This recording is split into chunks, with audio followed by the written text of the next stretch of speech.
vavasati ameriti virirandzu vavasati ameriti virirandzu vavasati ameriti virirandzu kambe vavasati ameriti virirandzu tikwiti exita mina tikwiti exita soli vakwiti exita mina tikwiti exita soli nikombela mi vatsela vatala lava tsinga vumbirhi un'we nikombela mi vatsela vatala lava tsinga vumbirhi un'we senkumini wasati ululamu meni tumbiwele mbilwini ya mina senkumini wasati ululamu meni tumbiwele mbilwini ya mino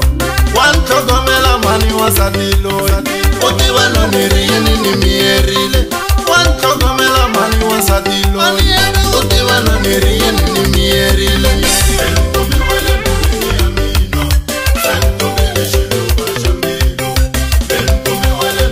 rirhandzu ra ntiyiso votiritaka n'wentsena a munhwini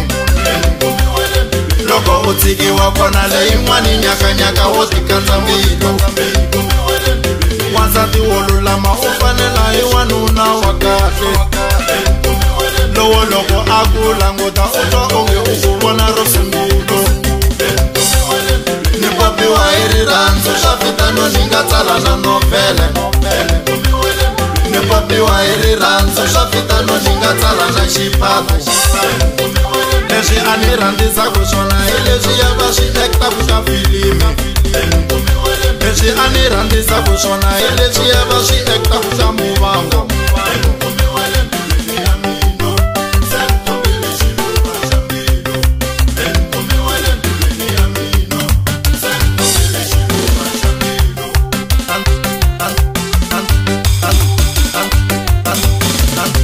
loko vo nsungulisa ku tilangela n'wansati ni nga tlhela ni ti hlawulela wena loko vo nsungulisa ku tilangela n'wansati ni nga tlhela ni ti hlawulela wena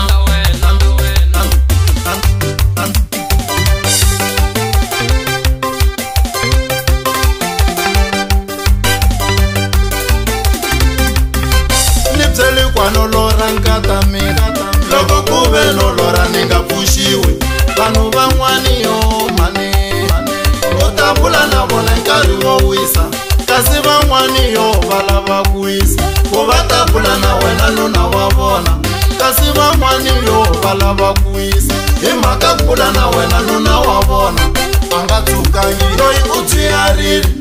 ni n'wi rhandzela ntima wa yena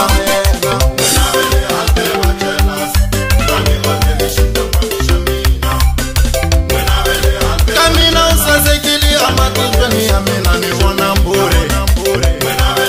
kamina usasekili amatotweni ya mina ni vona mburi untsako wa moya wanga wa ni voningela tali kufana na jamu hambi ni dyoha mina wa swi kota kahlanga ku ni rivalela hambi no kuka hi mpama wa swi kota kahlanga ku ni rivalela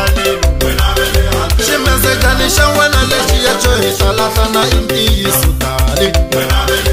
wa xi tsundzuka ximezekani xa wena xo hi hlalahlana siku ro sungula loko ni ku vona ni voni nsati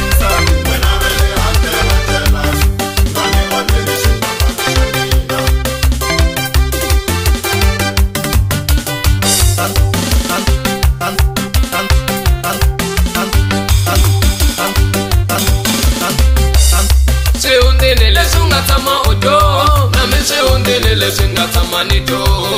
swihundini leswi nga tshama u two nami swihundini leswi nga tshama ni two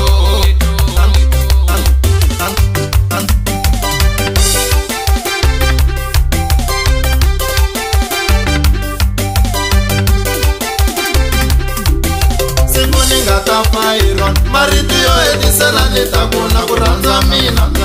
siku ni nga ta fayirwa marito yo hetisela ni ta kuna ku rhandza mama a wu ri mbilwini ya mina na namuntlha u le mbilwini ya mina a wu ri mbilwini ya mina u nga chavi na namuntlha u le mbilwini ya mina na mundzuku ta va mbilwini ya mina ndaza ni fa u ri mbilwini ya mina na mundzuku ta va mbilwini ya mina ndaza